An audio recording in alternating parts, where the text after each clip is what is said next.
Hey everyone, and welcome back to Meghan and Harry Tales, your safe space for real talk, fresh perspectives, and honest storytelling about the most misunderstood royal couple of our generation. I'm your host, Adrian, and today we're diving deep into Meghan Markle's latest podcast episode that's been making headlines, and not for the reasons you might think. Once again, Meghan has found herself at the centre of media fire, this time for opening up about money, guilt, and the so-called scarcity mindset. She dared to talk honestly about how she was raised to feel uncomfortable with wealth, and suddenly she's being labelled inauthentic, out of touch, and even manipulative. But here on Meghan and Harry Tales, we're not buying the spin. We're unpacking the full story and revealing the very real, very human message behind Meghan's words. Let's get into it.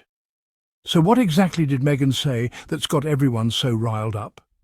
In the latest episode of her podcast, Confessions of a Female Founder, Meghan sat down with Spanx founder and billionaire entrepreneur Sara Blakely.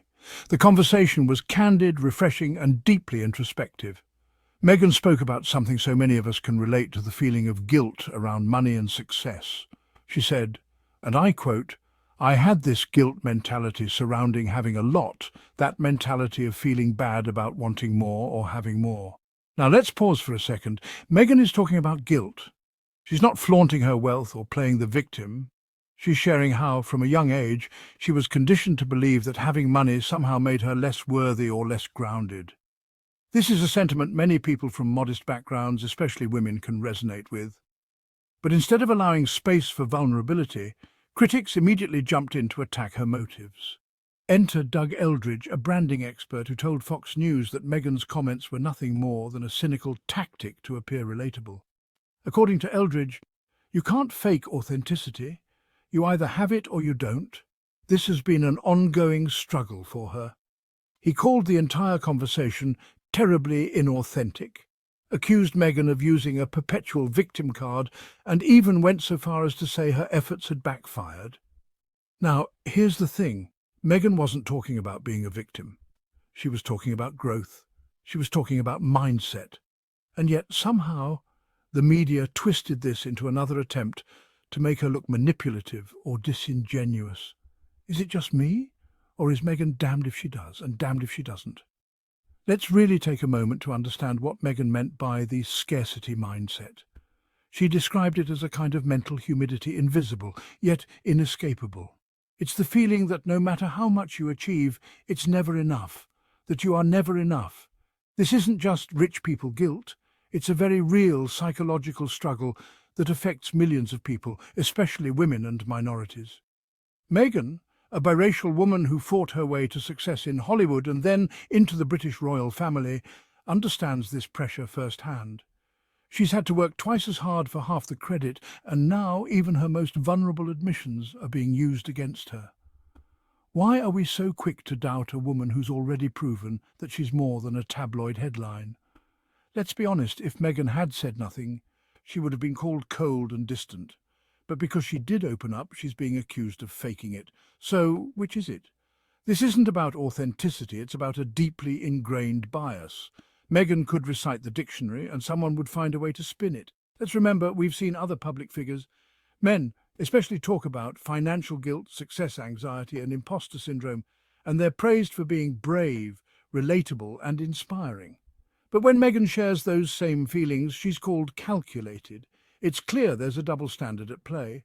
Some of the criticism Meghan is facing also stems from a cultural disconnect.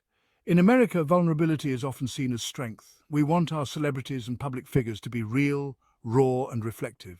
But in the UK, especially among the traditional media, stoicism is prized. Vulnerability is often viewed as attention-seeking. Meghan has always straddled two worlds, the Hollywood world of openness and the royal world of silence. And in trying to merge those two realities, she's been punished by both. Let's not forget, this is a woman who literally lost her royal titles, her public support in the UK, and much of her mental peace, all because she chose to speak out instead of suffer in silence. Now the critics love to pull out the polling numbers. Yes, according to YouGov, Meghan's favourability in the UK has dropped significantly since 2019, from 55% down to just 20%. And sure, in the US, only 41% of Americans polled had a positive view of her, while a quarter viewed her negatively. But let's look closer. What drives those numbers? Constant negative headlines, relentless media smears, years of unfair comparisons. A smear campaign that started the moment she stepped foot in Kensington Palace and hasn't let up since. Public opinion doesn't change in a vacuum. It's shaped, and in Meghan's case, warped by a press machine that has never truly welcomed her. We have to talk about it. Race and gender do play a role in the backlash Meghan faces.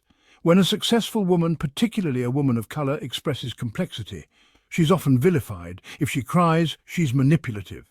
If she's strong, she's cold. If she's soft, she's fake. And if she's honest, well, then she must be doing it for attention. Meghan has been boxed into every one of these labels simply for being herself, for daring to exist in a space where she wasn't expected to thrive, for loving a prince and having the audacity to think she deserved a voice too. Let's call this what it is: systemic bias dressed up as branding critique. So let's shift the lens. Let's ask, what was Meghan really trying to say? She was saying, success doesn't erase the wounds of your upbringing. She was saying, guilt can come from growth and healing takes time. She was saying, even with everything I have, I still feel the weight of expectation, and that's okay. That's not performative. That's not fake. That's human. And honestly, it's the kind of conversation we need more of. Because for every Meghan who's criticised for talking about guilt and scarcity, there's a young woman watching who feels the same, but is afraid to speak up. Meghan gave her and all of us permission. Here on Meghan and Harry Tales, we stand with Meghan because we see through the noise. We see a woman who has consistently used her platform to uplift others, whether it's through her charity work, her advocacy for women and girls, or her honest storytelling on platforms like Archetypes and Confessions of a Female Founder. We see someone who is constantly evolving, constantly learning, and constantly trying to bridge the gap between who she was, who she is, and who the world expects her to be. And we applaud her for doing it, even when the world is watching, judging, and waiting for her to slip up. So, to wrap this up, Meghan Markle didn't commit a crime by talking about money guilt. She didn't betray anyone by sharing her feelings. She was real. And if that's what she gets punished for, then maybe the problem isn't Meghan, maybe it's us. Instead of asking if Meghan is relatable enough, let's ask ourselves why we're so uncomfortable when a woman like her speaks her truth. Because truth-telling isn't always polished. It's not always perfect, but it's powerful. And in a world full of filters, fabrications, and false narratives, we'll take truth over tactics any day. Thanks for tuning in to Meghan and Harry Tales. If you're here for the truth, for the nuance, and for the stories the mainstream media loves to ignore, you're in the right place. Don't forget to like, subscribe, and drop a comment below. Do you think Meghan's comments were fair and authentic? Or was the backlash justified? Let's talk about it respectfully. Until next time, I'm Adrian, and this has been Meghan and Harry Tales. Keep questioning the narrative and keep choosing compassion.